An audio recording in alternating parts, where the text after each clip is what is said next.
आप देखिए, एक तरफ तो वो डीजल है जो हम अपनी गाड़ियों में डलवाते हैं और दूसरी तरफ है ये लाल वाला डीजल। एक महंगा, दूसरा सस्ता। पर सवाल ये है कि भाई ऐसा है क्यों? इस सवाल का जवाब जानने के लिए ना हमें कहानी की बिल्कुल शुरुआत में जाना पड़ेगा। तो चलिए फिर इस पूरी पहेली को समझने के लिए सीधा इसके सोर्स पर चलते हैं, जहां से ये और इसके जैसे कई दूसरे ईंधन अपना सफर शुरू करते हैं। देखिए, ये सब कुछ शुरू होता है कच्चे तेल यानी कि क्रूड ऑयल से। इसको ऐसे समझिए कि ये कई तरह के ईंधनों का एक गाढ़ा मिला जुला मिक्सचर है। अब इसे अलग अलग करने के लिए रिफाइनरी में एक प्रोसेस का इस्तेमाल होता है जिसे कहते हैं आंशिक आसवन या फ्रैक्शनल डिस्टिलेशन। ये सारा काम ना एक बहुत ऊंची टावर में होता है। इसको ऐसे समझिए जैसे कोई लिफ्ट हो। जैसे जैसे ये गर्म मिक्सचर ऊपर की तरफ जाता है और ठंडा होता जाता है, अलग अलग प्रोडक्ट्स अपने अपने फ्लोर पर अपनी अपनी मंजिल पर उतरते जाते हैं। जो सबसे हल्के हैं वो सबसे ऊपर और जो सबसे भारी हैं वो सबसे नीचे रह जाते हैं। अच्छा, तो इस प्रोसेस से डीजल तो तैयार हो गया, लेकिन अब भी वही सवाल है कि ये दो अलग अलग रंगों में क्यों बट जाता है। चलिए अब इस लाल रंग के राज से भी पर्दा उठाते हैं। और यहाँ पर असली फर्क बिल्कुल साफ हो जाता है।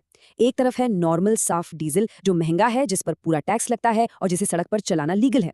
वहीं दूसरी तरफ है ये लाल डीजल जो करीब 15 से 25% तक सस्ता है, टैक्स फ्री है और सबसे बड़ी बात, इसे सड़क पर इस्तेमाल करना गैर कानूनी है। पर इससे एक और बड़ा सवाल खड़ा हो जाता है कि अगर ये दोनों केमिकल तौर पर मतलब बनावट में एक ही चीज है, तो फिर इनकी कीमत और इनके नियमों में इतने जमीन आसमान का फर्क क्यों है? तो इसका जवाब सिर्फ एक शब्द में है, टैक्स। जी हाँ, ये जो लाल रंग है ना, ये और कुछ नहीं बस एक मार्कर है, एक निशान। ये अधिकारियों को बस ये बताता है कि भाई इस वाले ईंधन पर रोड टैक्स नहीं चुकाया गया है और इसीलिए इसका इस्तेमाल सिर्फ ऑफ रोड मशीनों में ही किया जा सकता है, जैसे कि खेतों में चलने वाले ट्रैक्टर, कंस्ट्रक्शन की मशीनें या फिर जनरेटर। वैसे डीजल तो कच्चे तेल के उस एक बैरल से निकलने वाले प्रोडक्ट्स की एक बहुत बड़ी फैमिली का सिर्फ एक मेंबर है।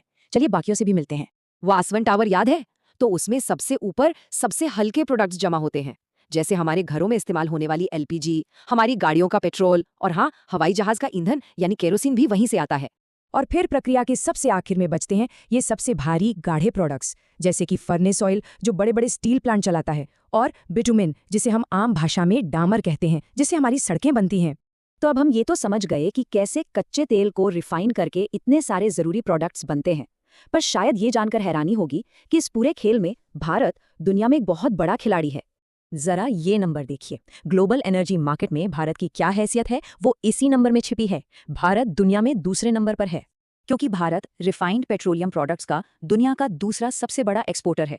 इसका मतलब ये हुआ कि हम कच्चा तेल खरीदते हैं, उसे अपनी रिफाइनरियों में साफ करते हैं और फिर तैयार ईंधन बनाकर पूरी दुनिया को बेचते हैं। और जाते जाते एक सवाल छोड़ जाते हैं, हमारे आसपास ऐसी और कौन कौन सी चीजें हैं जिनकी पहचान उनकी क्वालिटी या बनावट से नहीं बल्कि उन पर लगने वाले टैक्स और नियमों से तय होती है? इस पर सोचिएगा जरूर।